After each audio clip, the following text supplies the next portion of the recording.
ꯈꯨꯔꯨꯝꯖꯔꯤ ꯃꯌꯥꯝ ꯉꯁꯤꯗꯤ ꯅꯍꯥꯟꯒꯩꯒ ꯃꯥꯟꯅꯗꯕ ꯀꯣ ꯇꯣꯞ ꯇꯣꯞꯄ ꯚꯤꯗꯤꯑꯣ ꯑꯃ ꯁꯦꯝꯖꯒꯦ ꯌꯥꯝꯅ ꯏꯟꯐꯣꯔꯃꯦꯇꯤꯚ ꯑꯣꯏꯒꯅꯤꯅ ꯊꯥꯖꯩ ꯀꯣ ꯉꯁꯤꯗꯤ ꯊꯕꯛꯀꯤ ꯃꯇꯥꯡꯗ ꯑꯣꯏꯅ ꯋꯥ ꯈꯔ ꯍꯥꯏꯖꯒꯦ ꯀꯣ 이사막 nurse 어이비라바 아두가 아동기 이문 문ung다 nurse 야우비라가디 머리마다 강나 자나바 이마나바 nurse 야우디 시 비디오세 share tawbiyo ko yam kanagani 시 타박시 하이드링 mangda ai short introduction ama tawrange hanabudi tawkrabane bako aise hoji AIIMS Delhi da nursing officer oina pujari bako maram aduna aina sigi kano se video se aiga su khara mari leine khanjaduna mayam da share tawning bagi semjarakpani sigi video se adonga si ai fi su maite gi dress set leko ai tanja cham phangdeba inbagi aduna ina ngasi mayam gi su mangol oina ba ikhar su kere aduga maite gi dress set leko ina hairawni adudi video se horage ko ai north set haina exam ama leyebako sise nursing officer recruitment common eligibility test haibaneba magi long form se ko sise all india institute of medical science AIIMS new delhi ni lawbe exam oidunebako ado kano 2020 dagi kano AIIMS lam makhal da laiba AIIMS mayam se si pulap ki exam se kano AIIMS Delhi na oina kano main oiraga AIIMS Delhi na conduct taweba si exam se 2020 dagi hogibane ba adu chahi khudingi kawe ko aduna handak chahi gi 2025 ki oiba norset 8 oidone ba ko 2020 da hogre aduga amuk chahi khuding korambado hujiki chahi man anirak kawre ba ko aduna handak kisna norset 8 nipan soba norset oidone ba sumaina tawdana AIIMS na nursing officer gi exam chahi mad anirak lawe ba ko adu post se yamna lawgraba jane AIIMS sisna fill torok toise mafam khudimak ta leiriba AIIMS mayam se fill torok toine ba aduda awat vacancy mayam se fill torok toine ba adu kano se vacancy se adu kimatik leigre ko AIIMS mayam sida adu norset sina chahi amada exam se anirak torok hauda vacancy se fill toba ngamde ba habidi magi vacancy se kano amumu ko matamda around 3500 tagi 4000 muk vacancy thado bako si se qualify tawba si gi vacancy se fill tawna ba qualify tawba ngamde ba khangbra sing kano sing se nurses sing se aduna vacancy se fill tawba ngamde ba aduna sahi imdo huji anirak kawine ba aduna karigumba AIIMS ta thabak tawning ba ko government si central government sector doine AIIMS ne ado central government ta thabak tawning ba leitaragadi sisi yamna phaba kano neba opportunity neba sisna samlapa norset ki matang do oigre ko handak che higi 2025 ki oiba ahanba vacancy kano se norset se vacancy gi notice set AIIMS na thadore ko ma se date 24 February da thadoki baneba ado hoje aina video nammi se khitang buk thengre ko aduna ai yamna detail oina di haining baneba adu matam do leroi aina habdi last date oijngai da aina video se semning bagine aina khara samlapa hairam ge ba aduga magi official oiba website ki link to ai description da hapam ge ba ko mayam check tawning de do biyo ba ko si ki application sina hairi ba ko kano gi norset 8 na huji AIIMS ta nursing officer gi post ahang ba mayam si fill tawna bagi damakta kano recruitment koure thabak koure hai ko sigi applications na haibada aduga magi eligibility criteria se ai haijarake ko sida kana thaba yage haibado ko sigi exam sida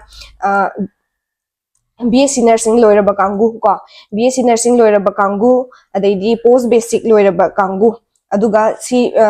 BSc nursing natraga post basic loyer kanda any kano Indian nursing INC Indian nursing council natraga any state nursing council da register midwife natraga nurses oina register tawraba kanguna thaba yai ko adu natraga na diploma in general nursing midwifery ko habidi GNM habido GNM loiraba kangu aduga masu samana na state any state nursing council natraga Indian nursing council da register tawbo oigadabani aduga GNM dana 2 years experience darkar lei ko chahi ani gi experience darkar lei minimum 50 bedded hospital moina GNM loiraba matungda kano hospital minimum 50 bedded oiba hospital amada 2 years ki experience oiraba kano miyoi thaba yai ko aduga mathang sina chahi hairage chahi se AIIMS khudima ki chahi se chahi thagadariba candidate se 18 to 30 years ko chahi train pandagi chahi kunthra bhau oi manungda oigadabane ba aduga si se relaxation su lei ko s relaxation lei adu so ai hairake SC ST schedule caste schedule tribe tana 5 years relaxation leire aduga OBC da 3 years 3 years relaxation aduga PW BD da 10 years relaxation lei ko aduga central government employee oirgana 5 years relaxation lei ko application fee ki matang da hairage ko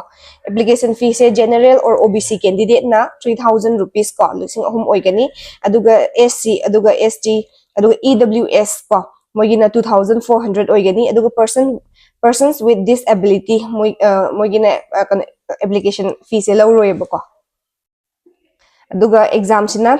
exam ki kano se hana di stage se amukatang ni ko akoina tharpa matam de 2020 se akoi first base ne ba ado sida di exams amakatang tawe ko hojikti exam se stage ani thong tawre ba han basina north set preliminary hai ko adu sisna date se date 12 April da oidoine aduga stage 2 north set mains hai sina date 2nd May 2025 ta oidoine ko aduga general condition gumba sidi adum kano da website ta changaga pabiro ko moge si se yardi amna sangane ba aduga mathang sina mu ai pikhado mogi kano sigi pattern and scheme of examination habdi sigi kamai tawi ko question je kamai hangi stage 1 dana kamai tawi stage 2 dana kamai tawi do high fat chawra ko ma hairam ge ko samlapna aduga pattern stage 1 sidana ko nor set preliminary sida yauri se kano ne mase sise qualifying examination ne ko sise moina kano ma set tawrakani ba khangbra moina mark ma set tawrakani adugi mark to yoba ngam ta de si qualify oidoine ba ko qualify oitardi kano stage 2 da muk tawdoine ba vacancy suppose moi vacancy ki kano se half tree ko abdi post se kaya muk yamna kano vacancy lei no habi se sidi in due course of time da matam matungina moi dum update tawrakani ko adusu aina dum sum ai experience matungina chawrak na dum 4000 mu dum da ka lebine ba khangbra moi vacancy se कौबनेबा अदुदा 4000 मोइना दरकार लेरिबा vacancy कनो दुगी number of vacancy दुगी around 5 times कुंबसे सीसे कनो दा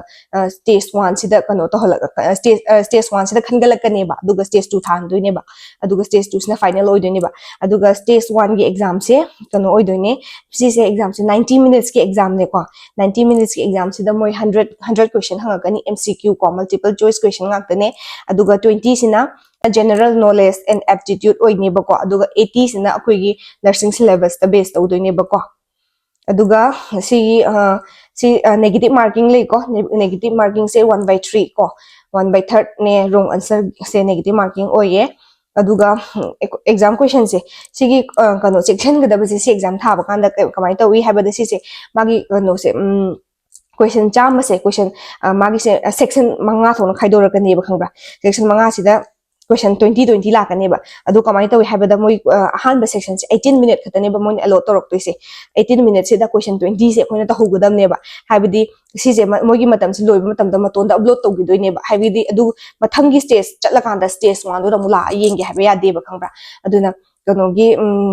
hojik kanogi question set 1 sida 18 minute allot torokani 18 minute to da akoina 20 question do kano ta hugada bane ba try ta hugada bane ko dugi mathang 18 minute loir kana ma upload toro matu mathang da set 2 da lakane ba set 2 do mu 18 minute to da 20 do mu koina kano ta hugada attempt ta hugada bane ko jiduna si exam tha matam da khar check gada bane ko adu yam detail di hair kamai na preparation da wi ko adu kamai thani ke lai kumba aina tha ba matam da parakhi sigumba khangning ba leragadi ne kano comment bibiro obo ko ai amu video semakke sisna kano gi oigre ko stage 1 gi exam oigre ko aduga stage 2 gi sina amu hairaki ko ai chaplakna stage 2 sida ko tawdoisina qualify oi kano PWBD candidates kai di ko moi di qualify bo di stage 2 dum kaurakani ko aduda stage 2 gi exam sina kamai tawi have the sina pung ahum gi pekha oidoine ba ko pung ahum gi pekha ni sida 160 MCQ 160 MCQ hangakani ko si multiple choice ngata ni 4 alternative answer lakani adude khoi achumba ma khandoine ba sida su chamana negative marking leigani ko sida su kano section se mari thokna khaidorakani ko aduga section mari sida 45 minute 45 minute 45 minute oiduni aduga 40 question each lakani ko 160 question total orbina question 40 40 lakani ba duga sisu chap manana ko masai stage 1 da oigi budumaina mogi kano lot to time do adu matam du da question se attempt to hugudabani natradi koi mathang amuka atopa set ta chakana mu chonga ke habi yade ba adu matam du da attempt to horani aduga automatically moina matam du hek loiba upload tawjagi doine ba ko sige exam se offline kano thaba yade ko online khatang apply tawgudabani adum aina su link hapamani aduga kano AIIMS की AIIMS new Delhi की office AIIMS new Delhi recruitment हायरगा Google दा इरसु थोलकनी को अदुदा चंगागा online apply तौगदबनी को सिदा list खरा पीरी को AIIMS इंडिया की मफम मफम दा लेबा AIIMS की लिस्ट खरा पीरी को AIIMS Bathinda AIIMS Bhopal AIIMS Bhubaneswar AIIMS Bilaspur AIIMS दियोगर AIIMS Gorakhpur AIIMS Guwahati अखोगी दी याम फै को गुवाहाटी से याम जुम दसु नकपा दो आई मतम ददी AIIMS गुवाहाटी से याउदेबा याउरमदे सोइदिन AIIMS गुवाहाटी खलमगदबनी को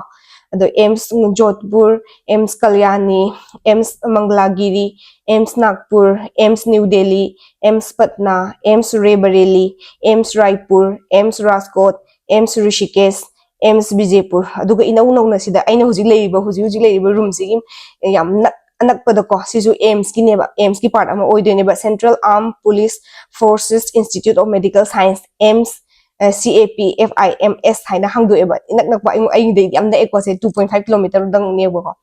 अदु सिजे आई कनो यामना फबा अपॉर्चुनिटी ने हाइनिंगे कनो मणिपुर ददी नर्स सु मसिंग यामना लेइदनको चाही गुदिंगी अदुम अपॉर्चुनिटीज लेइबनिनाको आई कनो होना हनिंगे होनारगा सि ट्राई तो हनिंगे को सिनी को सिगी एग्जाम सिगी मतंगदा अदो आइना हुजिक ngasi semjariba video se sida atopa henba khangning leerdi ko aduga sigi kano exam sigi matangda doubt leeragadi ne engonda kano sigi video sida comment bibiro ko aduga AIIMS ta thabak toba nursing officer gi benefits ki matangda khangning leere aduga hen detail da ko elaborate oiba video ma kano semhaning batadi adu sudum haibiro oboko ai comment su hanjarake aduga darkar leregadi ai video ma su semake ko ai imanabi colleague leidena ko ai sida AIIMS ta tongminaba aduga moiga su kano discuss tawraga video namak pasu yaidana adu kano interest leregadi haibiro adu sini exam se date kano niko last date se maruina hauge date 17 March 2025 niko last date se online application gi pung manga da loidoni ko 17 March ki pung manga da loidoni sina aduna kano thaning ba leiragadi yam thuduna kano toksalo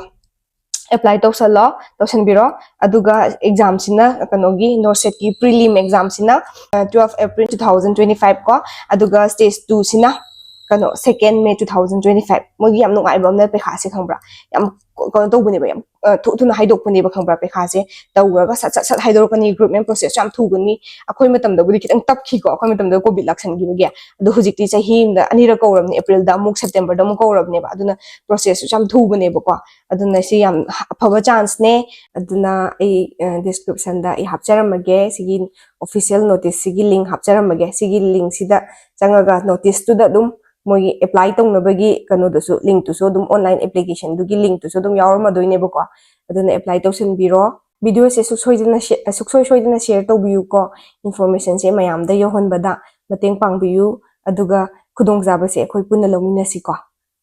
Matang से लोइसिन जरगे